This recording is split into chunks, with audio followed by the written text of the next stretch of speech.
नमस्कार दर्शक बंधु।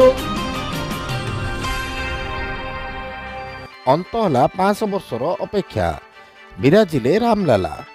अभिजित मुहूर्त संपन्न होईछि रामलाला प्राण प्रतिष्ठा समारोह। यजमानी कार्य संपन्न करिसेंती प्रधानमंत्री नरेंद्र मोदी। एही समय अयोध्या राम मंदिर उपरे आकाश मार्गरू हेलिकॉप्टर पुष्प वर्षा करा जायछि। रामलाला प्राण प्रतिष्ठा पाई 84 सेकेंड शुभ मुहूर्त रहिथिला। रामलाला समारोह समस्त रीतिनीति शेष करने पर प्रधानमंत्री नरेंद्र मोदी अयोध्या राम मंदिर परिसर रे थिबा कुबेर टीला रे पहुंची।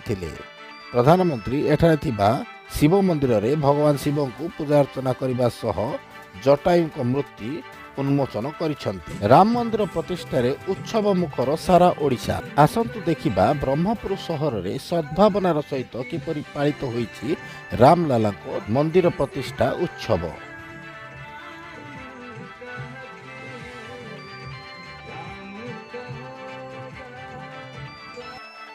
जय श्री राम। आज 500 वर्षर अपेक्षा आमर पूर्ण होईछि। राम मंदिर प्रतिष्ठा होईछि अयोध्या रे। तो एठी ब्रह्मपुर रे अन्नपूर्णा मार्केट रो छकरे राम मंदिर रो प्रतिष्ठा उत्सव पालन करा जायछि। तो आमे एठी थिबा ये मंडली सहित कथाबार्ता हबा से केमति माने करचंदी कोन से माने भाबुचंदी पवित्र दिन उपरे। आपण नाटा कोंतो केदारनाथ साहू। आज आमे राम मंदिर प्रतिष्ठा करले सब मिसिकी महासंघ सब मिसिकी सब खुशी विषय। आज पूजा विधि हला। आपण की मेंबर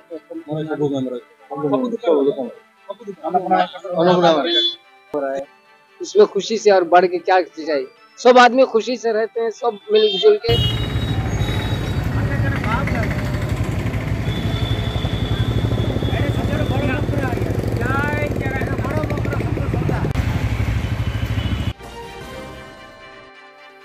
निर्वाचन पूर्व बड़ धरणर अदल बदल बदलिले 40 आईएएस। सीएमसी आरएमसी बीईएमसी रो कमिशनर बदलिले। पुरी जिलापाल समर्थ वर्मा हेले श्रीमंदिर अतिरिक्त मुख्य शासक। निखिल पवन कल्याण को ग्राम उन्नयन विभाग निर्देश। खूब शीघ्र आईपीएस स्तर भी बड़ धरणर अदल बदल हो पारे। आज राज्य सरकार आईएएस स्तर में बड़ धरणर अदल बदल करिसेंती।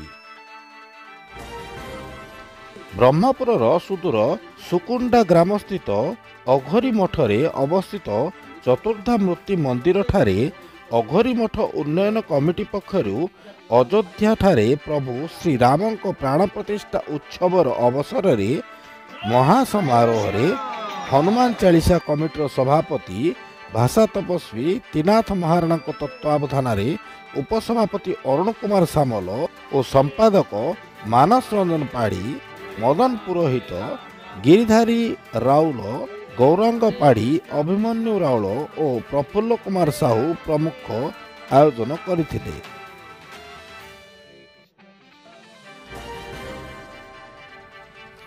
ब्रह्मपुर मांडियापल्ली मालतीनगर बासिंदा सुशांत कुमार पट्टनायक घरे कहीं नथिबा समय रे डकायत करी 200 ग्राम सुना और रूपा अलंकार एवं नगद 2 लाख टंका घड़ी कैमेरा लुटिथिले डकायत माने।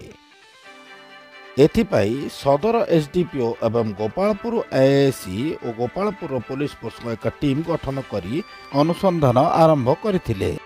चोरी होइतिबा समस्त सुना अलंकार सह नगद 1,58,000 टंका जबत करने सह 4 जन को गिरफ्त करिछि पुलिस।